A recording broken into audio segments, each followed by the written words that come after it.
আসসালামু আলাইকুম সকলকে সকলকে স্বাগতম আজকে আমাদের জীবনী শক্তির লেকচারে।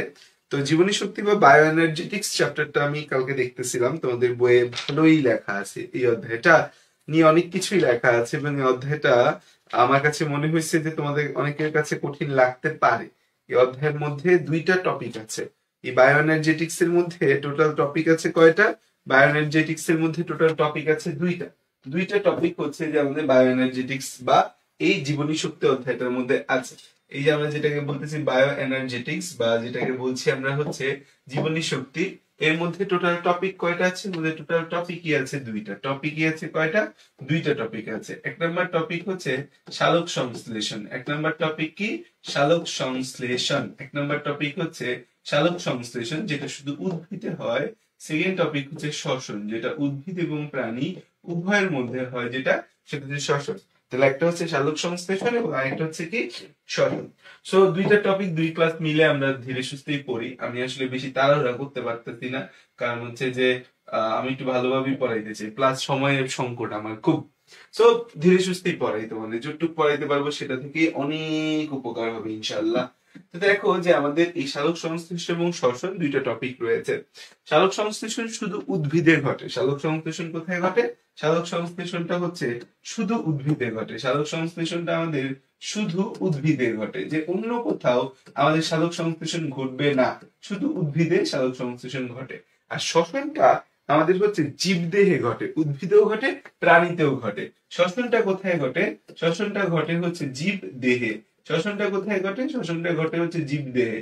যে উদ্ভিদ এবং প্রাণী সব জায়গায় হচ্ছে আমাদের শ্বসন ঘটবেই ঘটবে। এখন আসো যে আমাদের জীবনী শক্তি ও এটিপি এর ভূমিকা। জীবনী শক্তি এবং কার ভূমিকা? জীবনী শক্তি এবং এটিপি যে আছে, এটিপি, জীবনী শক্তি এবং এটিপি, এটিপি, জীবনী শক্তি এবং কি আছে আমাদের? এটিপি, জীবনী শক্তি এবং হচ্ছে আমাদের এই এটিপি যে আছে, সেই এটিপির ভূমিকা আমরা যদি বলি যে এটিপির ভূমিকা, জীবনী শক্তি ও এটিপির ভূমিকা কি, দেখো এই যে অধ্যায়টা বায়ো এনার্জেটিক্স, এই অধ্যায়টা শুরু করছেই এটিপি দিয়ে। কারণ বায়ো এনার্জি, আমার বডির ভিতর এনার্জি বলতে আসলে কি, বা আমার বডির ভিতর শক্তি বলতে আসলে কি? আমার বডির ভিতর শক্তি বলতে মূল শক্তি বা মূল খেলোয়াড় হচ্ছে এটিপি। আমার বডির মূল খেলোয়াড়কে, আমার বডির মূল খেলোয়াড় হচ্ছে এটিপি। তার মানে আমার জন্য দরকারি জিনিস হচ্ছে, আসল জিনিস হচ্ছে এটিপি। এটিপি, এই যে এটিপি আছে, এটিপির ফুল ফর্ম আমরা জানি। এটিপির ফুল ফর্ম কি? এটিপির ফুল ফর্ম হচ্ছে অ্যাডেনোসিন ট্রাইফসফেট। এটিপির ফুল ফর্ম হচ্ছে অ্যাডেনোসিন ট্রাইফসফেট। এটিপির ফুল ফর্ম কি? Adenosine triphosphate. এটিপির ফুল ফর্ম কি? Adenosine triphosphate. এটা কার ফুল ফর্ম? এটা এটিপির ফুল ফর্ম। এটিপির ফুল ফর্ম কি? Adenosine triphosphate. এটা কার ফুল ফর্ম? এটিপির ফুল ফর্ম অ্যাডিনোসিন ট্রাইফসফেট। এই যে এটিপির ফুল ফর্ম অ্যাডিনোসিন ট্রাইফসফেট, এই এটিপি কে কিন্তু বলা হয় হচ্ছে কি? এটিপি কে বলে হচ্ছে জৈব মুদ্রা। এটিপি কে কি বলা হয়? জৈব মুদ্রা, বা ইংরেজিতে এটাকে আমরা বলি হচ্ছে biological coin. Biological coin, biological coin. এখন এই এটিপিটা তৈরি হয়েছে কিভাবে? এই এটিপি যে আমাদের রয়েছে, সেই এটিপি, কথাগুলো স্পষ্ট শুনতে পাচ্ছ না? তাহলে দেখো যে আমাদের এটিপিটা আমাদের অ্যাডিনোসিন ট্রাইফসফেট, বা এটাকে বলতেছি হচ্ছে যে আমরা বায়োলজিক্যাল কয়েন। তো এই এটিপি তৈরি হয়েছে কিভাবে? এই এটিপি যে আছে, এটিপি তৈরি হয় কিভাবে? দেখো আমাদের ডিএনএ এবং আরএনএ এর মধ্যে অ্যাডিনিন নামক একটা নাইট্রোজেন বেস থাকে। এই অ্যাডেনিন একটা হচ্ছে নাইট্রোজেন বেস। এই অ্যাডেনিনটা আমাদের হচ্ছে, এই অ্যাডেনিন খেয়াল করে দেখো, অ্যাডেনিন, এই যে অ্যাডেনিন, অ্যাডেনিন, এই অ্যাডেনিন প্লাস হচ্ছে আমাদের pentose sugar, pentose sugar, pentose সুগারের মধ্যে specially ribose, ribose, ribose sugar, pentose sugar, এই অ্যাডেনিন এবং হচ্ছে রাইবোজ সুগার, এই দুইটা মিলে আমাদের কি তৈরি করে?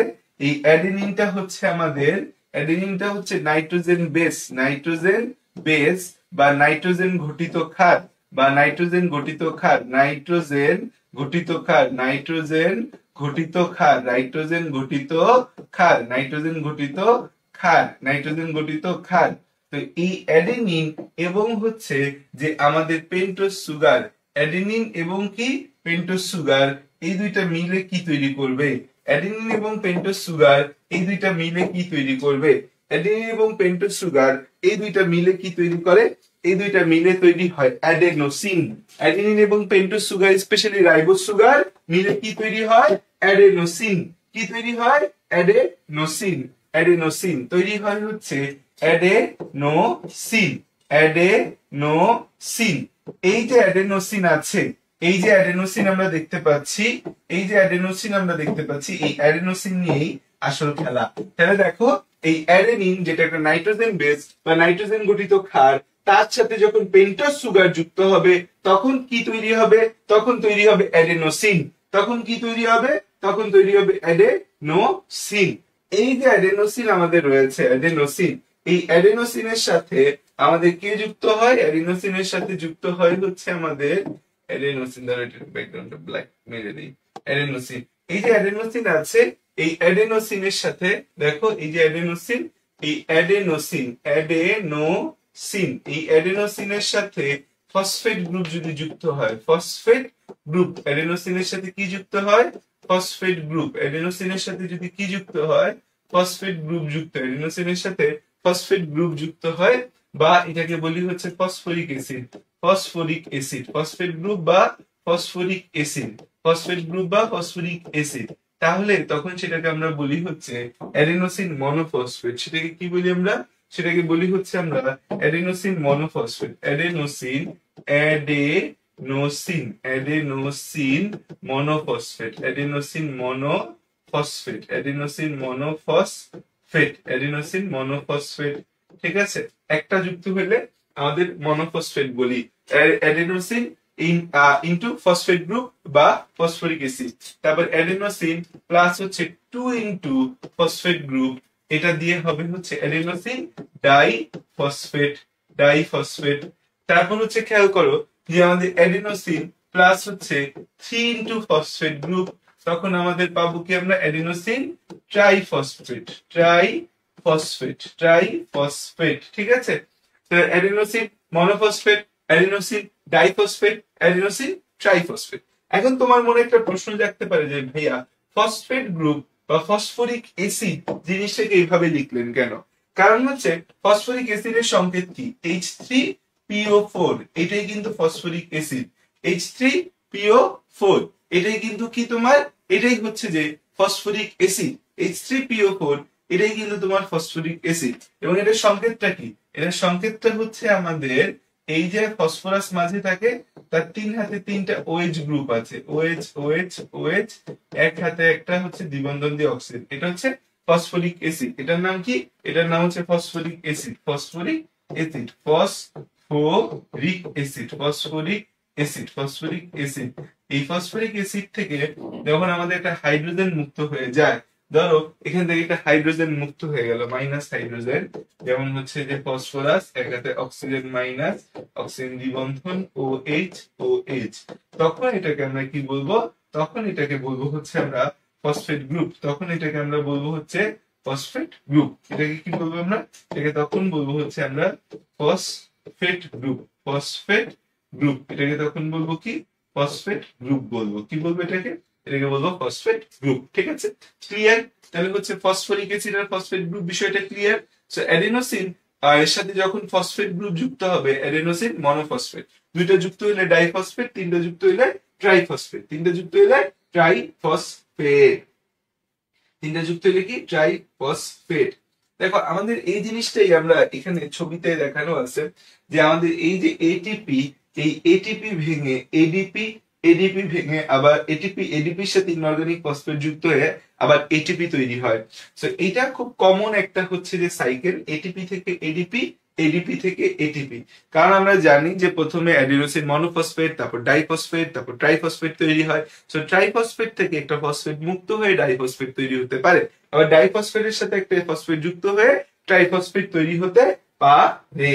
তাহলে খেয়াল করো, এই যে আমাদের adenosine diphosphate, adenosine diphosphate, adenosine diphosphate, এই যে আমরা খেয়াল করো যে adenosine diphosphate, adenosine diphosphate, adenosine diphosphate plus inorganic phosphate, এইটা মিলে অ্যাডিনোসিন ডাইফসফেট প্লাস হচ্ছে যে inorganic phosphate, adenosine diphosphate plus হচ্ছে যে ইনঅর্গানিক ফসফেট, এইটা মিলে তৈরি হয় হচ্ছে যে আমাদের এই অ্যাডিনোসিন ডাইফসফেটের সাথে একটা ইনঅর্গানিক ফসফেট, এখানে যে ফসফেটটা ব্যবহার করে একটা ইনঅর্গানিক মানে অজৈব ফসফেট, ফসফেট আবার জৈব ফসফেট হতে পারে। সো এডিপির সাথে একটা ফসফেট যুক্ত করলে কি হবে এটিপি, আবার এটিপি ভেঙে আমাদের হচ্ছে যে কি তৈরি হতে পারে এডিপি। সো এই হচ্ছে যে আমাদের খেলা আসলে। দেখো যে আমাদের ডেড ব্যাটারি, চার্জ ব্যাটারি, দুই টাইপের ব্যাটারি হচ্ছে যে আমরা দেখতে পাই। যখন আমাদের বডিতে এটিপি থাকে তখন আমরা খুব এনার্জেটিক থাকি, এটিপি ভেঙে গেলে এডিপি তৈরি হলে এনার্জিটা একটু কমে যায়। এই যে আমাদের এটিপি এডিপি, এই যে আমাদের হচ্ছে ফসফেট যুক্ত মুক্ত, এই যে আমাদের ফসফেট যুক্ত হয়ে যুক্ত হওয়া, এটাকে বলা হয় ফসফোরাইলেশন। ফসফেট গ্রুপ যুক্ত হওয়াকে কি বলি আমরা? ফসফেট গ্রুপ যুক্ত হওয়াকে বলি হচ্ছে আমরা ফসফোরাইলেশন। তো এই যে আমাদের এডিপি, এডিপি অ্যাডিনোসিন ডাইফসফেট, তার সাথে একটা ইনঅর্গানিক ফসফেট যুক্ত করে আমি তৈরি করলাম হচ্ছে যে এটিপি, এটিপি। এই ফসফেট গ্রুপ যুক্ত হওয়াকে কি বলি আমরা? ফসফেট গ্রুপ যুক্ত হওয়াকে বলি ফসফোরাইলেশন। ফসফেট গ্রুপ যুক্ত হওয়াকে, ফসফেট গ্রুপ যুক্ত হওয়াকে, ফসফেট গ্রুপ যুক্ত হওয়াকে, ফসফেট গ্রুপ যুক্ত হওয়াকে কি বলা হয়? যুক্ত হওয়াকে বলা হয় হচ্ছে ফসফোরাইলেশন। ফসফেট গ্রুপ যুক্ত হওয়াকে কি বলা হয়? Phosphorylation, phosphorylation. আর হচ্ছে যদি আমাদের এই ফসফেট গ্রুপ মুক্ত হয় ATP, ATP minus inorganic phosphate, এটাকে বলি হচ্ছে এডিপি, এডিপি। এডিপি হচ্ছে এই যে ফসফেট গ্রুপ মুক্ত হওয়াকে কি বলা হয়? ফসফেট গ্রুপ মুক্ত হওয়াকে আমরা বলি হচ্ছে ফসফেট গ্রুপ মুক্ত হওয়াকে, এই যে ফসফেট গ্রুপ যে আছে এই ফসফেট গ্রুপ মুক্ত হওয়াকে কি বলা হয়? ফসফেট গ্রুপ মুক্ত হওয়াকে, ফসফেট গ্রুপ মুক্ত হওয়াকে কি বলি আমরা? ফসফেট গ্রুপ মুক্ত হওয়াকে বলা হয় হচ্ছে ডিফসফোরাইলেশন। ফসফেট গ্রুপ মুক্ত হওয়াকে কি বলা হয়? Dephosphorylation, dephosphorylation. তাহলে ফসফেট গ্রুপ যুক্তও হইতে পারে আবার মুক্তও হইতে পারে। So dephosphorylation, dephosphorylation, dephosphorylation, dephosphorylation, dephosphorylation. এই যে আমাদের ডি কথাটা আছে, ডিই, ডিই শব্দটা বায়োলজির বই যে জায়গায় পাবা মনে রাখবে এটা দিয়ে বুঝাচ্ছে ডিলেট। ডিই শব্দটা বায়োলজির যে জায়গায় পাবা মনে রাখবে এটা দিয়ে কি বুঝাচ্ছে? ডিলেট, ডিলেট বুঝাচ্ছে। আর ডাই শব্দটা দিয়ে কি বুঝাচ্ছে? ডাই শব্দটা দিয়ে বুঝাচ্ছে দুই। ডিই শব্দটা দিয়ে বুঝাচ্ছে ডিলেট, আর ডাই শব্দটা দিয়ে বুঝাচ্ছে কি? ডাই শব্দটা দিয়ে বুঝাচ্ছে দুই। ডিই শব্দটা দিয়ে কি বুঝাচ্ছে? ডিলেট, আর ডিআই, ডাই শব্দটা হচ্ছে দুই। ডিআই, ডাই শব্দটা হচ্ছে কি? দুই। ক্লিয়ার এতটুকু? এখন দেখো তোমাদের বই একটা লাইন আছে, প্রতি মোল এটিপি অণুর প্রান্তীয় ফসফেট গ্রুপে 7.3 কিলো ক্যালোরি বা 30.55 জুল শক্তি থাকে।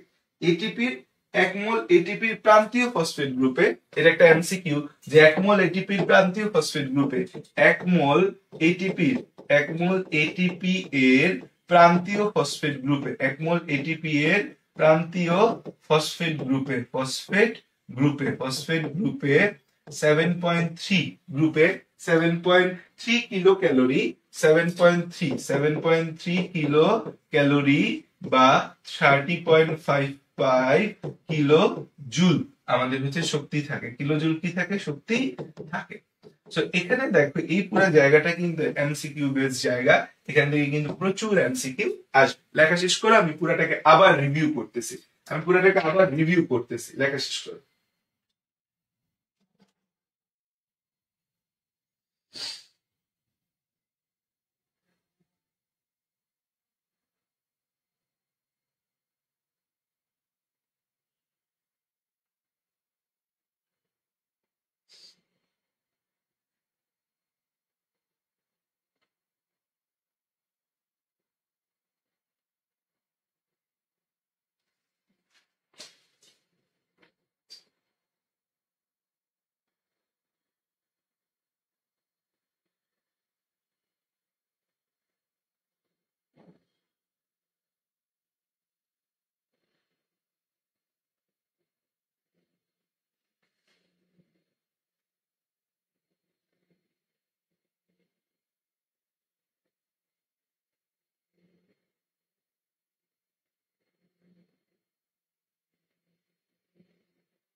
ওকে, দেখ এই জায়গাটা আমি একটু আবার রিভিউ করি একদম ফার্স্টে শুরু। তো দেখো আমাদের প্রথমে জীবনী শক্তি ও এটিপির ভূমিকার মধ্যে বলছে এটিপি অ্যাডিনোসিন ট্রাইফসফেট, এটা জৈব মুদ্রা বা বায়োলজিক্যাল কয়েল। এই এটিপিটা তৈরি হয় অ্যাডেনিন প্লাস পেন্টোজ সুগারের মধ্যে 5 কার্বন বিশিষ্ট সুগারের মধ্যে রাইবোজ সুগার আছে। So adenine plus ribose sugar Nitro মিলে আমাদের তৈরি হয় অ্যাডিনোসিন। সেই অ্যাডিনোসিনের সাথে একটা ফসফেট যুক্ত হলে মনোফসফেট, দুইটা যুক্ত হলে ডাইফসফেট, তিনটা যুক্ত হলে ট্রাইফসফেট হয়। হ্যাঁ সুশীল বাবু।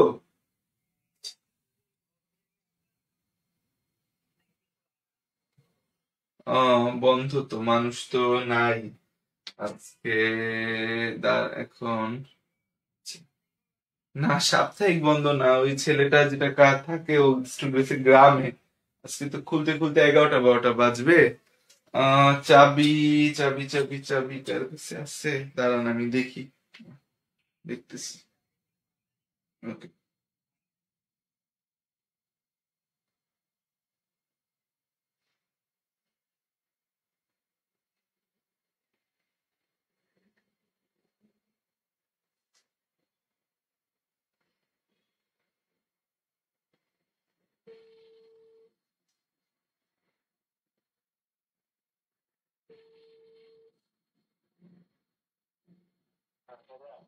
হ্যাঁ বাবা, আসসালামু আলাইকুম। আপনার কাছে কি ওই আমার দোতলার কোনো চাবি রাখা হয়েছিল?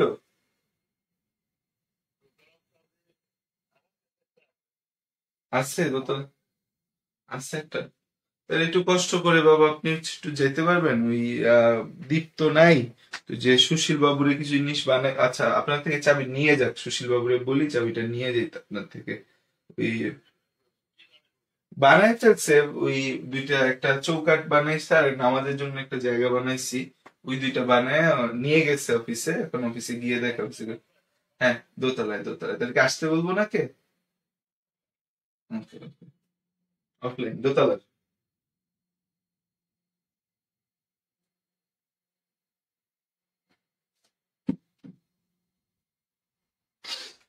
তাহলে এতটুকু বিষয় আমাদের জন্য একদম ক্লিয়ার। তাহলে আমরা হচ্ছে জানলাম ফসফেট গ্রুপ যুক্ত হওয়াকে বলি ফসফোরাইলেশন, মুক্ত হওয়াকে বলি ডিফসফোরাইলেশন। আমরা এই যে শক্তি তৈরি হয়, শক্তি তৈরির জায়গা বা এটিপি। হ্যাঁ সুশীল বাবু, ওই যে আমার শ্বশুরের কাছে চাবিটা আছে, একটু কষ্ট করে কাউকে পাঠান না নিয়ে আসার জন্য।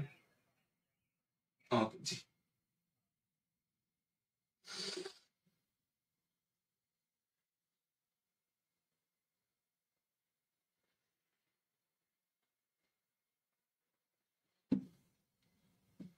আচ্ছা দেখো, সামনের যে কথাটা আমরা যেখানে যাব, যে জীবনী শক্তি ও এটিপির ভূমিকার মধ্যে, আমাদের এটিপি তৈরি হয় দুইটা জায়গায়। এটিপি তৈরি, এটিপি তৈরি, এটিপি তৈরি হয় হচ্ছে আমাদের, এটিপি তৈরিকে বলি হচ্ছে আমরা, এটিপি তৈরিকে বলা হয় হচ্ছে ফসফোরাইলেশন। এটিপি তৈরিকে কি বলা হয়? ফসফোরাইলেশন।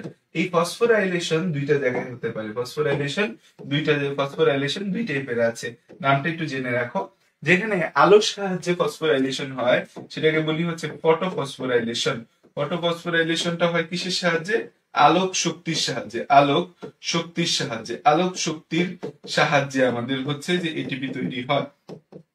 আরেকটা হচ্ছে oxidative phosphorylation, oxidative phosphorylation, oxidative, oxidative phosphorylation. Phosphorylation মানে ফসফেট গ্রুপ যুক্ত করা বা এটিপি তৈরি করা সহজ ভাষায়। তো আমাদের ফটোফসফোরাইলেশন মানে আলোক শক্তির সাহায্যে হবে। অক্সিডেটিভ ফসফোরাইলেশন মানে হচ্ছে আমাদের জারণ বিজারণের মাধ্যমে হবে। কিসের মাধ্যমে হবে?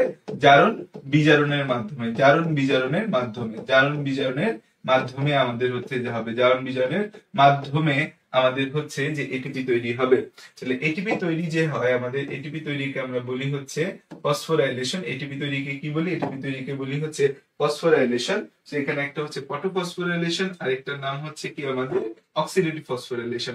ফটোফসফোরাইলেশন হয় হচ্ছে যে আমাদের কি, ফটোফসফোরাইলেশন হয় আমাদের এই আলোক শক্তির সাহায্যে, অক্সিডেটিভ হয় জারণ বিজারণের মাধ্যমে।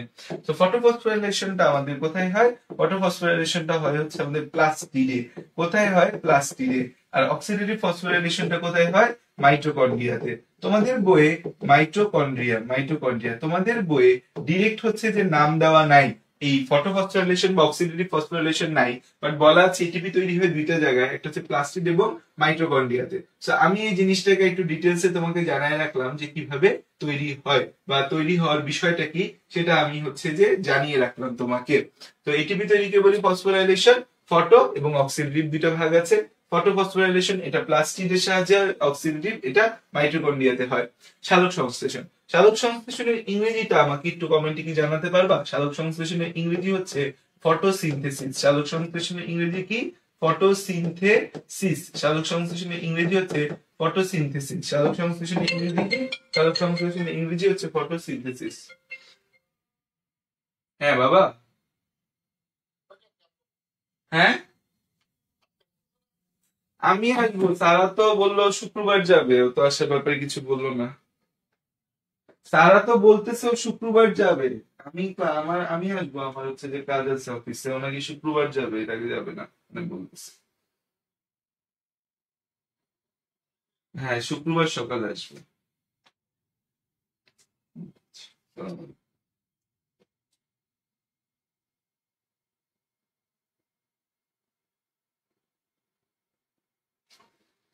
বই যেগুলা তোর হচ্ছে আহ সাজেশন বুক, সেগুলা তো সব 1000ই পাঠকের কাছে আছে।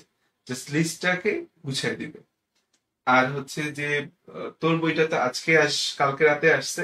তো শামিমার সাথে কথা বলে তোর বইয়ের মিনিমাম 200 বা 300 কপি পাঠকের কাছে দিয়ে রাখ।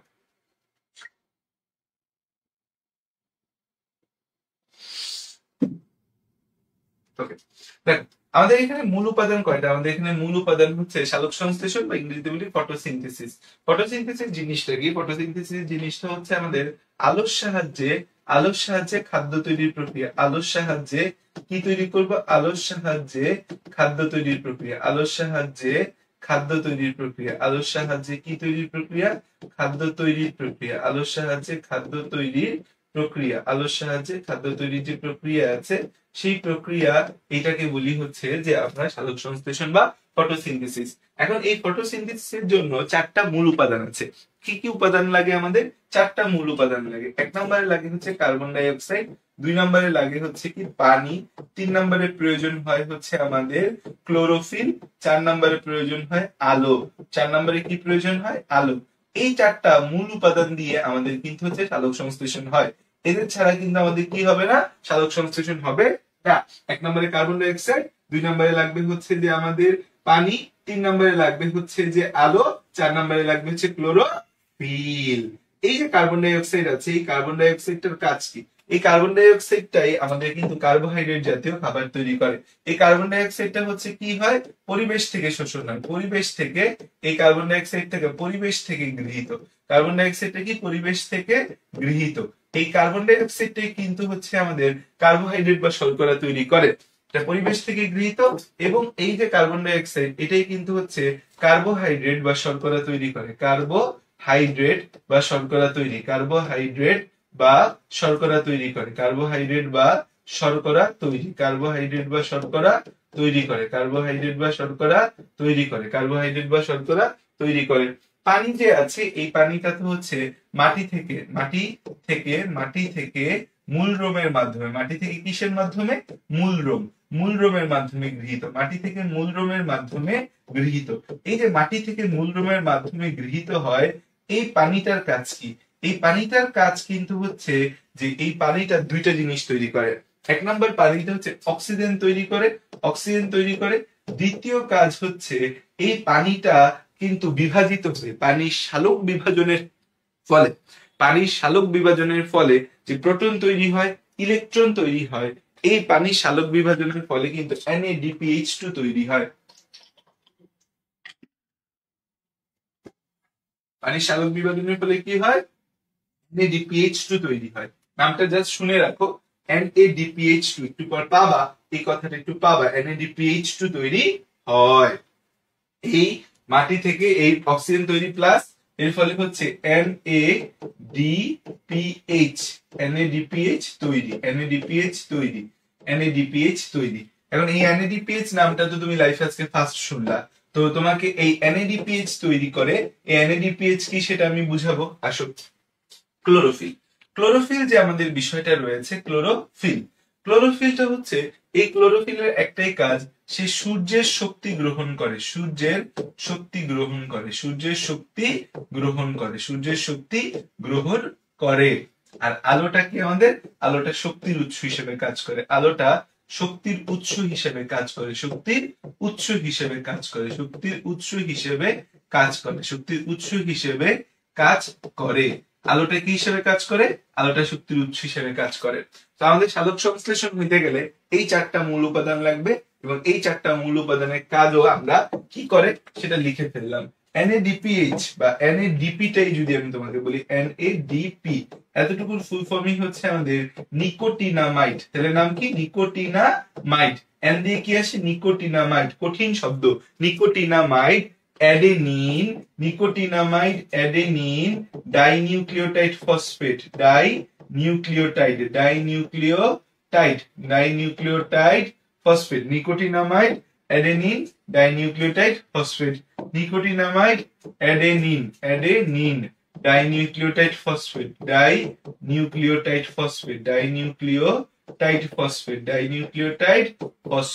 Phosphate, nicotinamide, adenine, dinucleotide phosphate.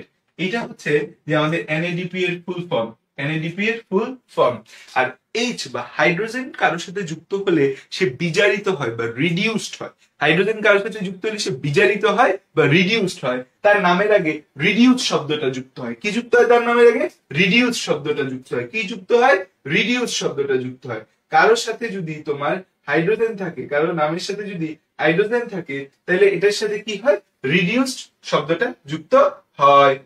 আচ্ছা, তারপর আসা হচ্ছে, দেখো এই যে সালোক সংশ্লেষণের এই চারটা উপাদানের কথা বললাম, সালোক সংশ্লেষণের স্থান হচ্ছে পাতার মেসোফিল টিস্যু, পাতার মেসোফিল টিস্যু। সালোক সংশ্লেষণের স্থান হচ্ছে পাতার মেসোফিল টিস্যু, পাতার মেসোফিল টিস্যু, পাতার যে মেসোফিল টিস্যু আছে, পাতার মেসোফিল টিস্যু, এইটা হচ্ছে যে আমাদের এই সালোক সংশ্লেষণের স্থান।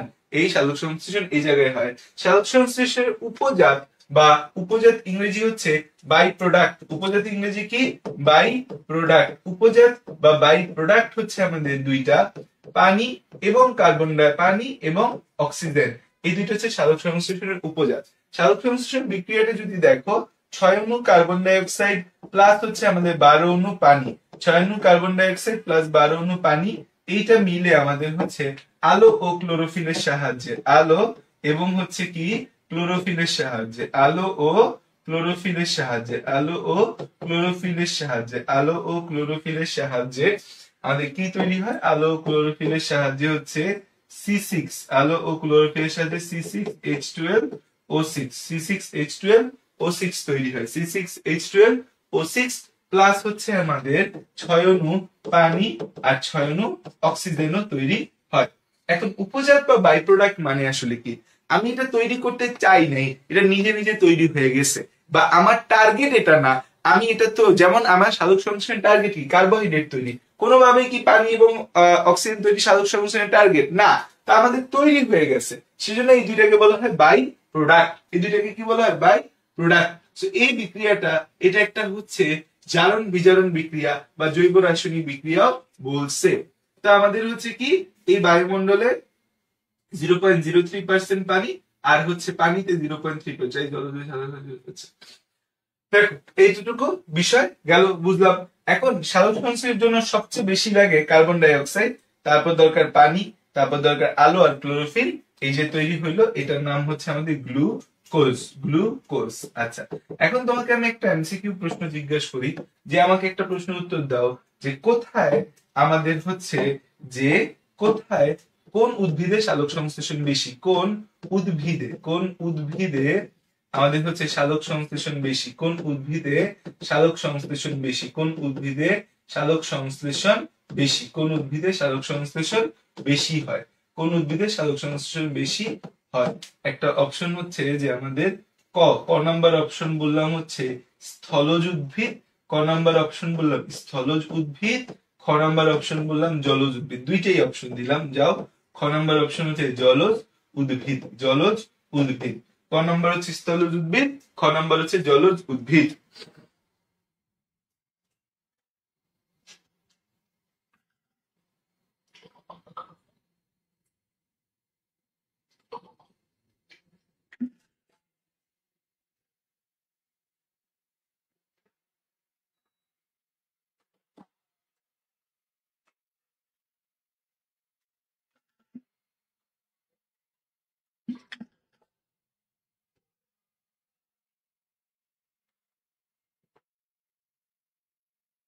কোনটায়?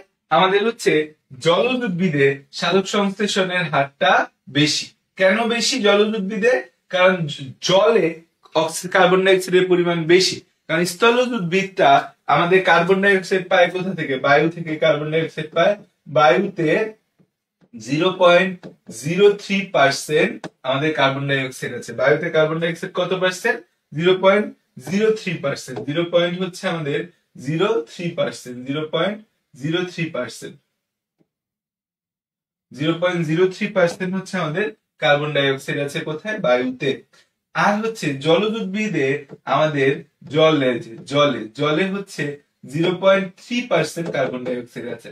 তো কার্বন ডাই অক্সাইডের পার্সেন্টেজটা জলজ উদ্ভিদে বেশি, তাই জলজ উদ্ভিদে সালোক সংশ্লেষণের হারটাও বেশি। ক্লিয়ার। সালোক সংশ্লেষণের প্রক্রিয়া। সালোক সংশ্লেষণের প্রক্রিয়াকে 1905 সালে বিজ্ঞানী ব্ল্যাকম্যান সালোক সংশ্লেষণের প্রক্রিয়াটাকে কাটায়। কালো মানব নামে একজন বিজ্ঞানী ছিল, তার নাম হচ্ছে ব্ল্যাকম্যান। 1905 সালে বিজ্ঞানী ব্ল্যাকম্যান 1905 সালে বিজ্ঞানী ব্ল্যাকম্যান হচ্ছে যে আমাদের কি করে? 1905 সালে বিজ্ঞানী ব্ল্যাকম্যান 1905 সালে আমাদের হচ্ছে যে বিজ্ঞানী ব্ল্যাকম্যান কি করছে? 1905 সালে বিজ্ঞানী ব্ল্যাকম্যান আমাদের হচ্ছে যে এই সালোক সংশ্লেষণের দুইটা ধাপ বলছে। একটা হচ্ছে আলোক নির্ভর পর্যায়, একটা হচ্ছে আলোক নির্ভর পর্যায় বা ইংরেজিতে বলি এটাকে হচ্ছে আমরা লাইট ডিপেন্ডেন্ট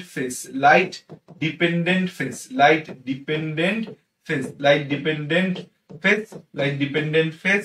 আরেকটা হচ্ছে কি আমাদের লাইট ডিপেন্ডেন্ট ফেজ। আরেকটা হচ্ছে যে আমাদের আলো নিরপেক্ষ পর্যায়। আলো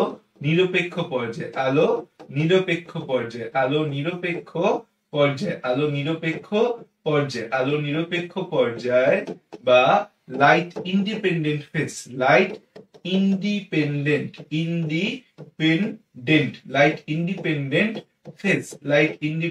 ফেজ। আমাদের আলোক নির্ভর পর্যায়, নিরপেক্ষ পর্যায় বা লাইট ইন্ডিপেন্ডেন্ট ফেজ। আলো নিরপেক্ষ পর্যায় বা লাইট ইন্ডিপেন্ডেন্ট ফেজ বা এটাকে বলা হয় হচ্ছে অন্ধকার পর্যায়। কারণ এখানে আলোর প্রয়োজন নাই। আগে বিজ্ঞানীরা solely এটাকে অন্ধকার পর্যায়ে বলতো, পরবর্তীতে বিজ্ঞানীরা বললো যে না, অন্ধকার পর্যায়ে বলার দরকার নাই, দিনের বেলায়ও তো এটা ঘটতে পারে। আলোক নির্ভর পর্যায় এবং আলোক নিরপেক্ষ পর্যায়, এই দুইটা ঘটনা এই জায়গায় আমাদের হচ্ছে যে খুবই ইম্পর্টেন্ট রোল প্লে করে। তো আমাদের হচ্ছে যে তাহলে সালোক সংশ্লেষণ প্রক্রিয়াকে কয়টা ভাগে ভাগ করা যায়?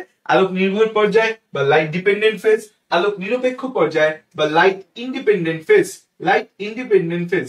ভাই স্যার, আমি এসএসসি 26 এই সিলেবাস পড়লে কি ইন্টারে কোনো সমস্যা হবে নাকি এক্সট্রা পড়তে হবে? এসএসসি 26 যারা তোমাদের এসএসসি সিলেবাস যেটা আছে সেটাই আপাতত পড়ে আগে শেষ করো। আর হচ্ছে আমি যেভাবে পড়াচ্ছি সেভাবে পড়ো, কোনো সমস্যা নেই। ইন্টারে নতুন করে আবার জানবা, কারণ এখন তোমাদের তো অনেকগুলা সাবজেক্ট, আসলে 13টা সাবজেক্ট, সেগুলা এই অল্প সময়ে তোমাদের মাথায় ঢুকানোটা কঠিন। আগে শর্ট সিলেবাস শেষ করার পর যদি তোমার হাতে এনাফ টাইম থাকে then you can go for extra syllabus. যদি তোমার আগ্রহ থাকে, ভালো লাগা থাকে, ভালোবাসা থাকে, তাহলে সেটা ভিন্ন বিষয়। দেখো, আলোক নির্ভর পর্যায়ের মধ্যে আমাদের হচ্ছে যে একটা কথা আমি তোমাকে এখানে এক্সট্রা পড়াবো, সেটা হচ্ছে ফটো সিস্টেম। একটা কথা আমি তোমাকে এক্সট্রা পড়াবো, সে কথাটা কি? সে কথাটা হচ্ছে ফটো সিস্টেম। ফটো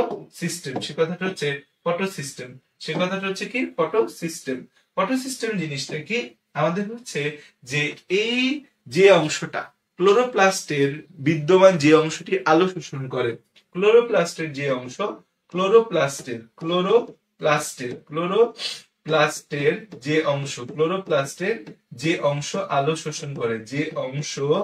আলো শোষণ করে তাকে ফটো সিস্টেম বলি। আলো শোষণ করে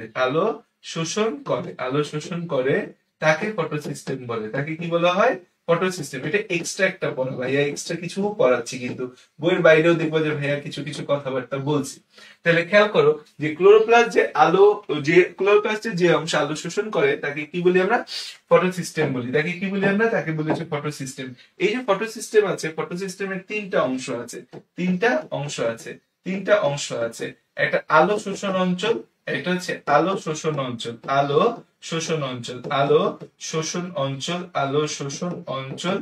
দুই নম্বরে হচ্ছে যে আমাদের বিক্রিয়া কেন্দ্র, বিক্রিয়া কেন্দ্র এই জায়গায় কিছু বিক্রিয়াও ঘটে, বিক্রিয়া ঘটতে হবে আলো শোষণের পরে।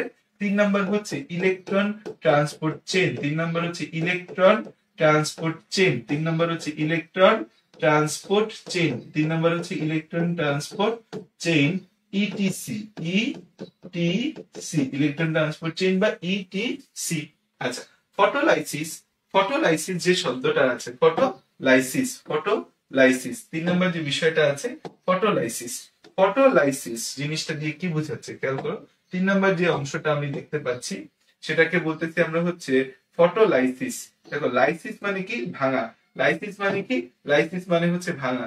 ফটোলাইসিস যে অংশটা আমাদের রয়েছে, ফটোলাইসিস যে কথাটা আমাদের এখানে রয়েছে, photolysis, photolysis, photolysis of water, এটাকে আমরা বলি হচ্ছে photolysis of water, photolysis of water, photolysis of water বা পানির সালোক বিভাজন, বা পানির সালোক বিভাজন, পানির সালোক বিভাজন, ফটোলাইসিস অফ ওয়াটার। হ্যাঁ সুশীল বাবু,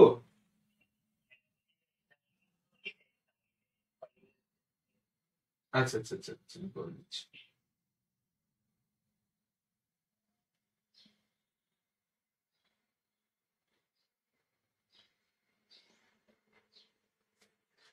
পানির সালোক বিভাজন, পানির সালোক বিভাজন।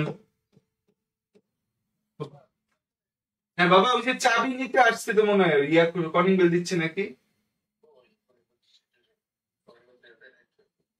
আমাকে বললো গেটে, দেখেন তো আছে নাকি গেটে কেউ। পানির সালোক বিভাজন বা photolysis of water, that means হচ্ছে পানির প্রভাবে পানিটা আলোর প্রভাবে ভাঙবে। এই যে পানি আছে H2O, এই H2O টা আমাদের হচ্ছে এই আলো যে আছে আলোর প্রভাবে ভাঙবে। ভেঙে কি কি জিনিস তৈরি হবে বলো তো?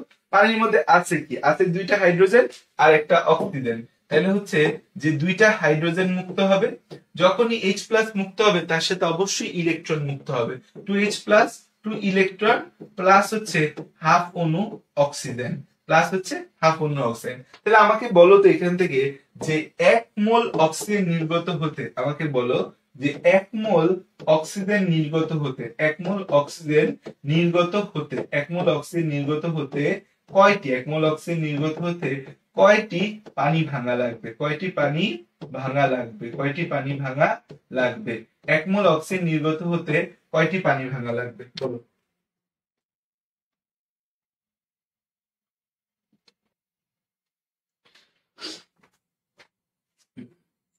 ওকে, তো আমরা এতটুকু পর্যন্ত পড়ছি, এতটুকু পর্যন্ত কি ক্লিয়ার কি না আমাকে বলো। ফটোলাইসিস অফ ওয়াটারে আমরা দেখলাম অক্সিজেন পেলাম, প্রোটন বা হাইড্রোজেন আয়ন পেলাম এবং ইলেকট্রন পেলাম।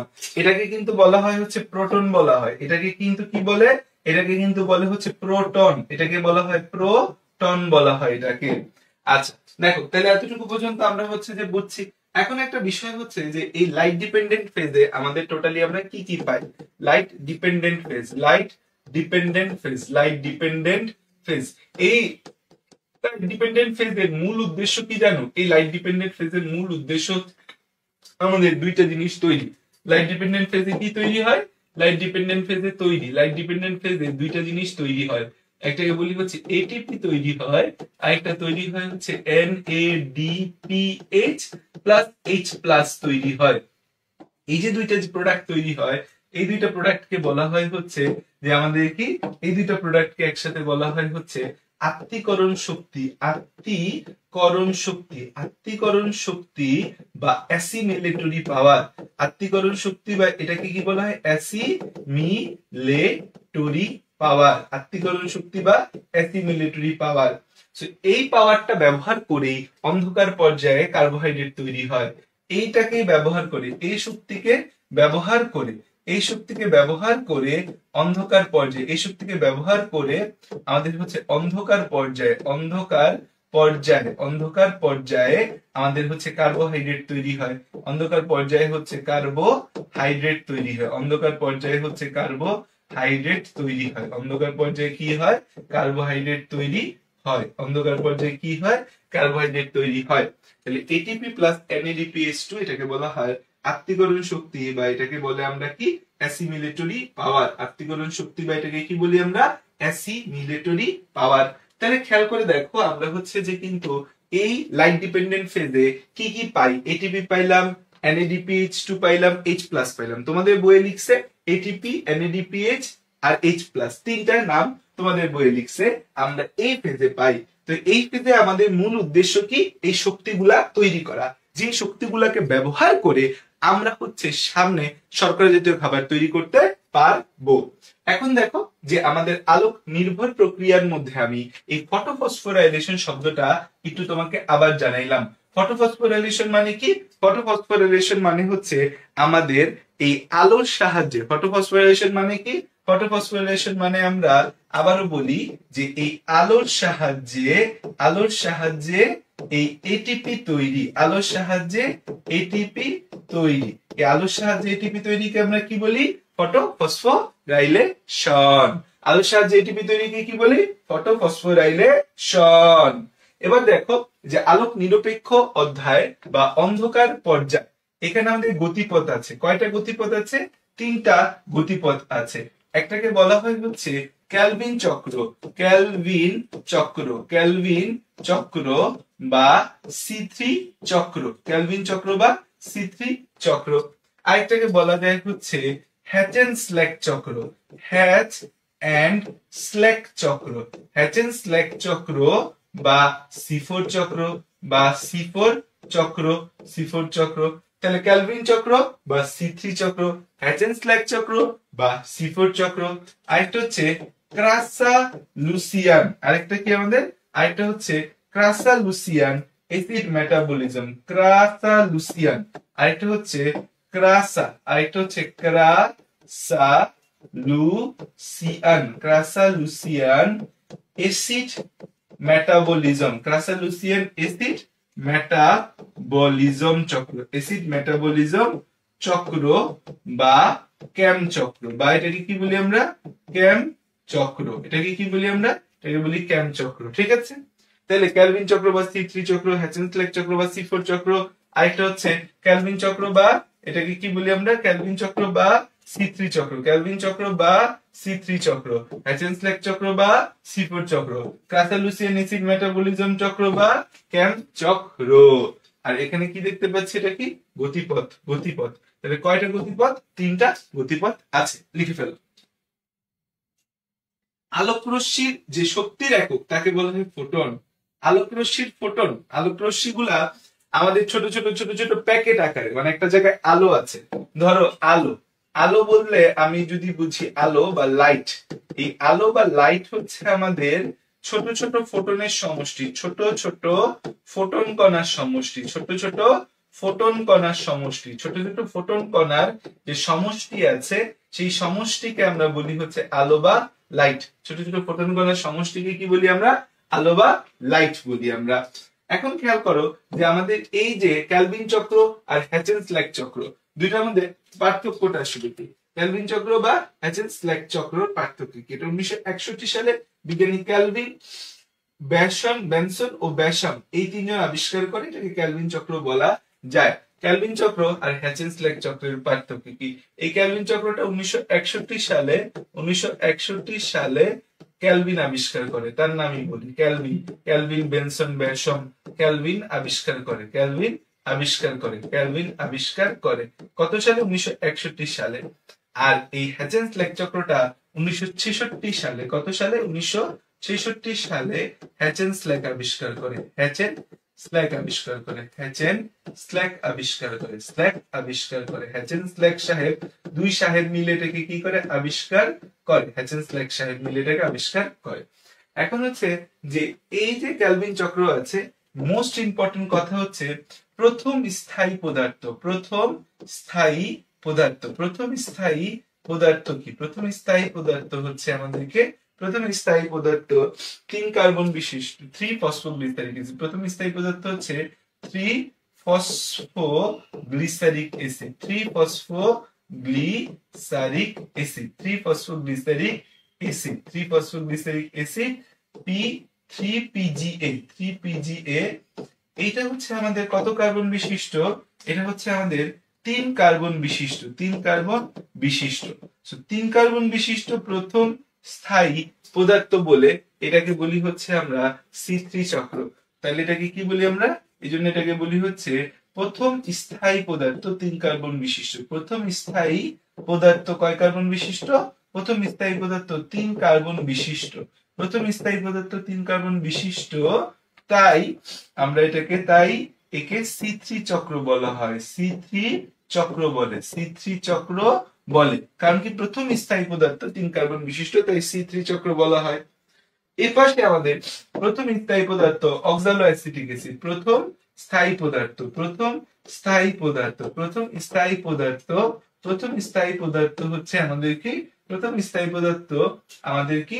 একটাই, অক্সালো অ্যাসিটিক অ্যাসিড। প্রথম স্থায়ী পদার্থ কি? প্রথম স্থায়ী পদার্থ হচ্ছে অক্সালো acetic acid, অক্সালো acetic acid, অক্সালো acetic acid, অক্সালো acetic acid, অক্সালো acetic acid. এই অক্সালো অ্যাসিটিক অ্যাসিড আমাদের কয় কার্বন বিশিষ্ট?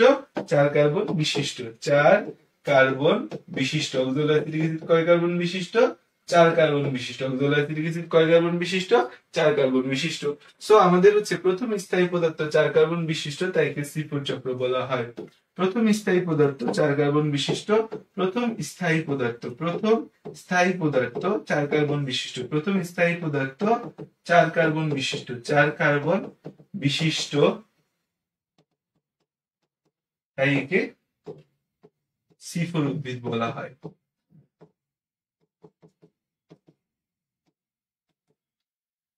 তাহলে দেখো C4 চক্র বলা হয়, C4 চক্র বলে, C4 চক্র বলে, C4 চক্র বলে।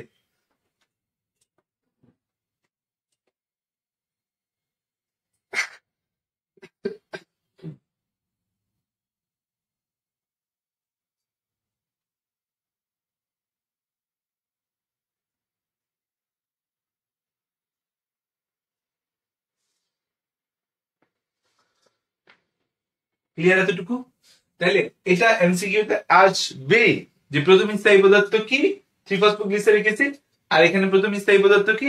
অক্সালো অ্যাসিটিক অ্যাসিড। 3-ফসফোগ্লিসারিক অ্যাসিড তিন কার্বন বিশিষ্ট, তাই এটাকে C3 চক্র। প্রথম স্থায়ী পদার্থ চার কার্বন বিশিষ্ট, তাই এটা কি? C4 চক্র বলা হয়। এখন আমাদের একটা গুরুত্বপূর্ণ বিষয় হচ্ছে যে C3 উদ্ভিদ ভার্সেস C4 উদ্ভিদ, C3 উদ্ভিদ, C3 উদ্ভিদ, আর এখানে হচ্ছে আমাদের C4 উদ্ভিদ, C4 উদ্ভিদ, C3 উদ্ভিদ আর একটা কি? C4 উদ্ভিদ। তাহলে যে সকল উদ্ভিদে C3 চক্র চলে, C3 উদ্ভিদ আর C4 উদ্ভিদ কি? C3 উদ্ভিদ হচ্ছে যে সকল উদ্ভিদে C3 চক্র চলে। C3 উদ্ভিদ হচ্ছে যে সকল উদ্ভিদে, যে সকল উদ্ভিদে, যে সকল উদ্ভিদে আমাদের হচ্ছে C3 চক্র চলে, তারা হচ্ছে আমাদের C3 উদ্ভিদ। আর যে সকল উদ্ভিদে C4 চক্র চলে, তারা হচ্ছে আমাদের যে সকল উদ্ভিদে C4 চক্র চলে, যে সকল উদ্ভিদে হচ্ছে আমাদের C4 চক্র চলে, তারা হচ্ছে কি? আমাদের C4 উদ্ভিদ। যে সকল উদ্ভিদে C3 চক্র চলে তারা C3 উদ্ভিদ, যাদের মধ্যে C4 উদ্ভিদ চলে তারা হচ্ছে যে C4 উদ্ভিদ। এই C3 উদ্ভিদে আমাদের শুধু ক্যালভিন চক্রই হয়, C3 উদ্ভিদে শুধু ক্যালভিন চক্রই হয়।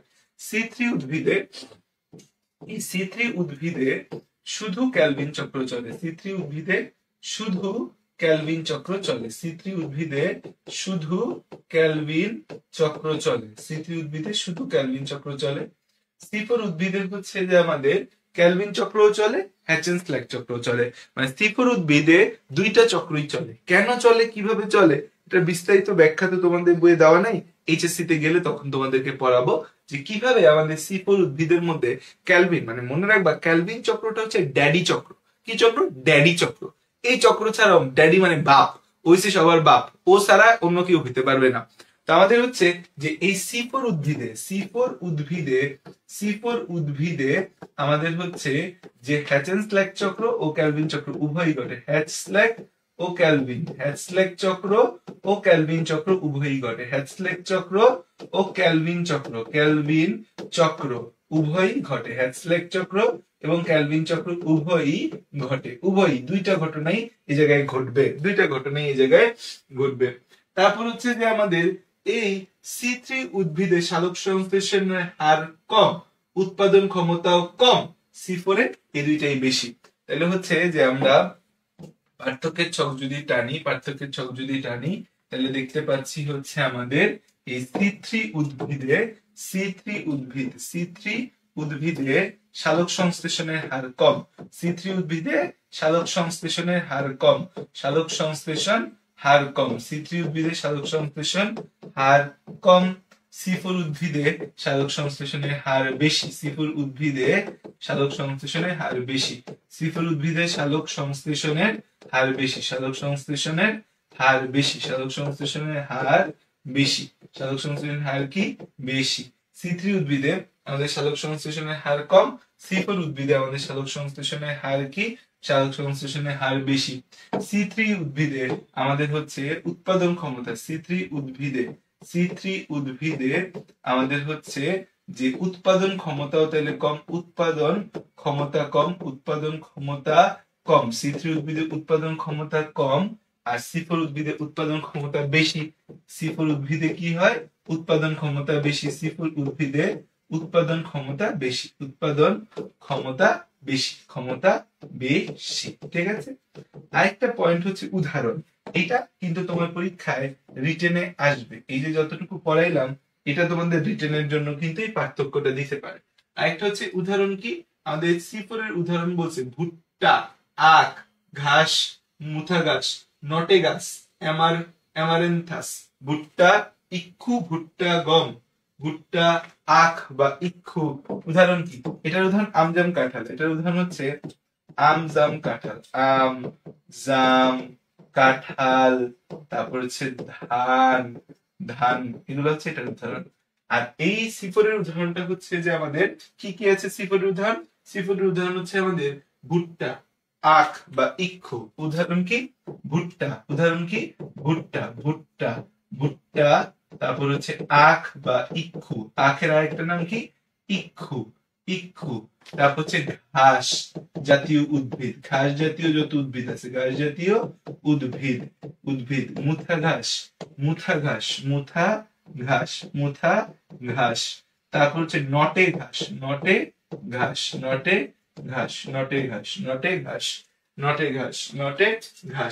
ঘাস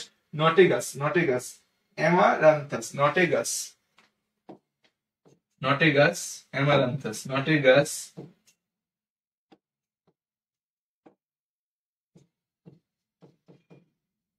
অ্যামারান্থাস।